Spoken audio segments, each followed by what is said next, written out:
First time in Kenya? Yeah. It was my first time in Kenya. Didn't get to see too much of it, but it looked like a beautiful country. No doubt we'll be going back. It's a long-term partnership for Asia. Looking forward to it.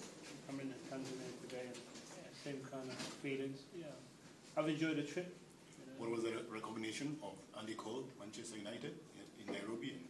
Very good. Very knowledgeable about their football. I've been nearly retired 3 years now. They still knew I was, which was a start. Yeah, but it's fantastic. I've had a great reception from the people in Nairobi. Very warm, very welcome. I'd say it was a lovely time. Many years ago, Liverpool guys were here. You still remember? Would you like to override that? Manchester For sure. is in town now. For sure. I think that's what the aim is for Airtel. No, that's I think you'll speak to Nick later on. We're a partner of Airtel, and being invited there by Airtel. So no doubt, and that's going to be the objective to get the players in Africa to play with Manchester United. Here you are now at Manchester United doing some work. Are you? I am, yeah. I'm not coaching as of yet, but you never know what's around the corner.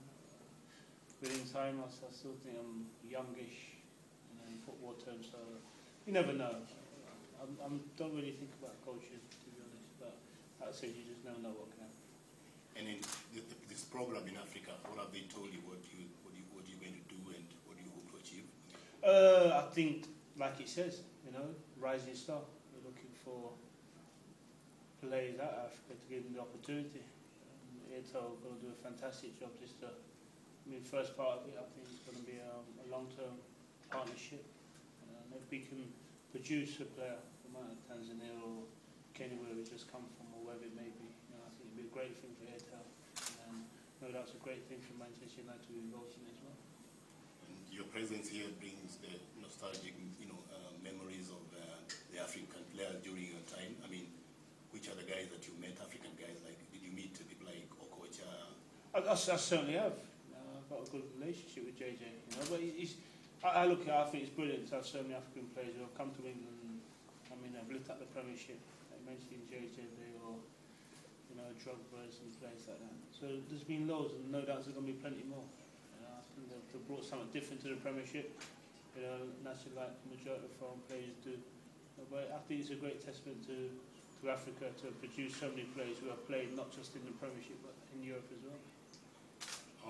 What did you, the development of the African players there, after some time, the sort of, the ones that really go on top in Europe, people have got this vision that they get alienated. They don't realize that they came from backgrounds like what you just saw in that school. I mean, if you look at Yaya Toure now, one of the highest paid players in Europe, they think he was always there on top flight. What would you say to the young kids here? Well, I think the young kid realised that, recognised that. They've had a very, very tough upbringing. But like I said, I look at me personally. I think it's a great testament for the African guys who play in England, like I said before, and in Europe, to know where their backgrounds are. Very humble, very tough, and to work themselves up to be top players in Europe. I think it's a great testament to them, the family, the friends, whoever it may be. And I think it gives a lot of the kids growing up, aspiring to be professional footballers, a great deal to have a look at and say, well, if they can do it, why can't we do it as well? Talk about Manchester United development programs in England itself, and where they've got big following, like in Asia, America. What can people emulate from Manchester United programs? The champions. Develop. No, I think Manchester United's got a great history throughout the world. We recognise throughout the world because we're a very forceful team. We're a big family. Everyone talks about doing it the Manchester United way when it comes to playing like Manchester United or being involved in Manchester United. If you look at it throughout the world, it spells its own name. And it speaks in history. And it's very respectful football club, and that's what everyone talks about Manchester United these days. And how do they keep the cohesion, the solidarity? There's so many big people, big names, Bobby Charlton, Cantona, all of that, people who have been there.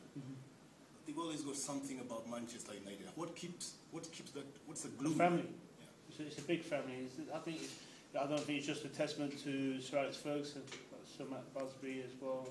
And if you look at the way those managers have brought Manchester United forward, when you go to Manchester United, you get ingrained in the fabric.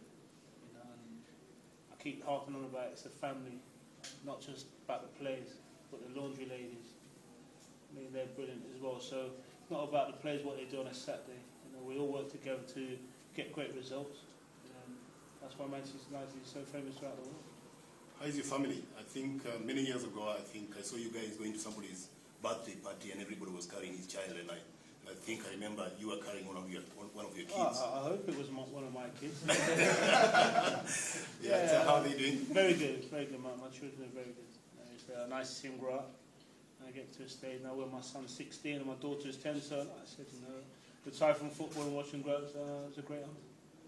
Thank you very much. Thank you. Pleasure to meet you and Cheers now. talking to me. Thank you.